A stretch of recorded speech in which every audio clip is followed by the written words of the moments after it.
il nous a semblé utile d'informer les populations sur la procédure concernant donc, la mort de Soro Koro. Parce que vous savez qu'aujourd'hui, la communication est tellement développée, il y a tellement de moyens de communication que si vous ne donnez pas d'informations, on a le sentiment que rien n'est fait, ou on a le sentiment que tout est fait à l'envers. Donc il nous a paru en tout cas nécessaire de tenir cette conférence de presse et pour informer sur l'état de la procédure aujourd'hui concernant donc, le meurtre de Soro Koro.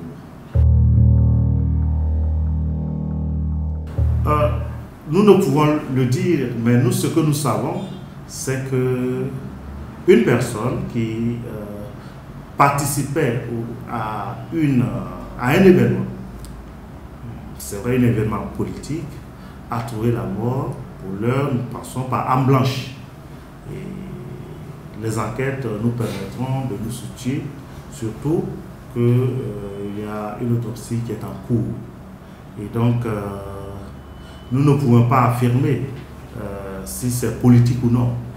Mais en tout état de cause, les circonstances amènent à penser que l'événement pour lequel donc Soro Koro était convié, c'est en rapport donc avec ces événements qui a eu ce meurtre. Mais nous ne pouvons pas aller plus en avant. Aujourd'hui, nous sommes au cours de l'enquête préliminaire. C'est-à-dire que lorsque un crime ou une infraction de façon générale est commise, le procureur de la République, qui est le directeur de la police judiciaire, mène une enquête avec les policiers pour l'interroger, pour essayer de découvrir les circonstances de l'infraction, et puis après cela, il peut passer à une autre phase. Donc aujourd'hui, nous sommes à la première phase de l'enquête préliminaire, qui est suivie par le procureur de la République du tribunal de premier instant d'Abidjan Plateau, qui a également fait venir le corps à Abidjan, parce que, étant donné que nous estimons que c'est un meurtre, donc c'est un crime, donc il faut pouvoir déterminer avec certitude l'origine et la cause du décès. Et donc c'est l'autopsie qui permettra à un homme de l'art d'indiquer clairement quelle est la cause du décès. Et cela est important parce que c'est un acte qui pourra être utilisé lors du procès pour attester avec précision la cause du décès. Si l'autopsie n'est pas faite, on pourrait arriver à un procès où il y aura beaucoup de conjonctures, ou surtout ceux qui seront du côté de la défense pourraient dire on ne sait pas à la vérité de quoi il est mort, puisque on dit qu'il a reçu des coups, mais est-ce que ce sont les coups qui ont provoqué la mort? Est-ce que les coups ont été donnés de telle sorte qu'ils pouvaient provoquer la mort? Parce que vous savez, en matière pénale, les choses sont... Et puis il y a le meurtre, mais il y a le coup mortel. Le coup mortel peut être des coups qui ont été donnés sans l'intention de donner la mort. Et la mort s'en a entraîné, c'est moins grave que le meurtre qui est lui, on a envie de donner la mort.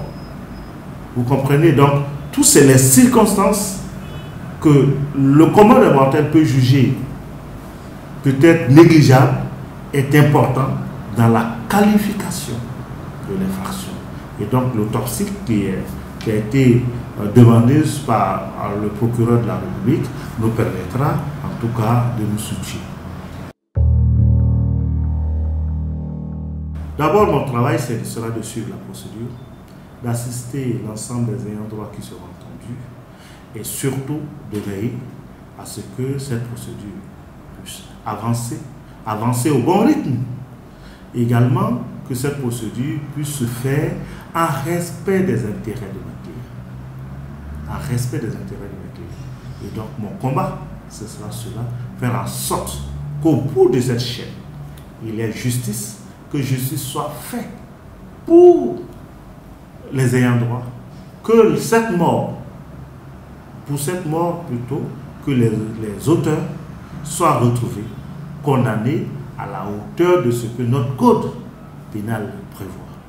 Donc, en un mot comme en mille, notre combat, c'est de faire en sorte que les intérêts des ayants droit de Soro Kououlmon soient respectés et que justice soit faite. Vous savez, il y a celui que l'opinion indexe comme étant l'auteur ou les auteurs, et il y a la vérité judiciaire. Moi, ce qui m'importe dans cette procédure, c'est la vérité judiciaire. Parce que quelles que soient les condamnations, quelles que soient les personnes visées, indexées par l'opinion, si ces personnes n'ont pas été retenues par la justice, ou si personne n'est retenu par la justice, on n'aurait pas gagné. Et donc, je suis amené à faire attention. Parce que également, ce n'est pas toujours ce que l'opinion dit est juste. Mais ce que je souhaite, surtout, c'est que toutes les personnes qui peuvent donner des informations pour permettre d'identifier les auteurs, que ces personnes se rapprochent de la justice. Ou que les personnes se rapprochent de nous pour que nous les mettons en contact avec les officiers. Parce que vous savez, des fois, il est bien intéressant que dans les couloirs, sur les réseaux sociaux, on fasse des déclarations pour dire qu'on sait. Mais malheureusement, des fois, on ne revient pas devant les autorités judiciaires pour le dire. Et donc, l'appel que je peux lancer, c'est que tous ceux qui en savent quelque chose, ceux qui ont pu voir, ceux qui ont entendu, ceux qui ont vu faire, ou ceux qui ont entendu dire qu'ils ont fait, et qu'il peut avoir des éléments avec une certaine certitude, que ces personnes se rapprochent de la justice pour dire. Parce que c'est au prix de ces témoignages que la justice pourra avancer, peut-être rapidement, mais sereinement et sûrement, pour que les auteurs de ce crime soient trouvés et châtiés.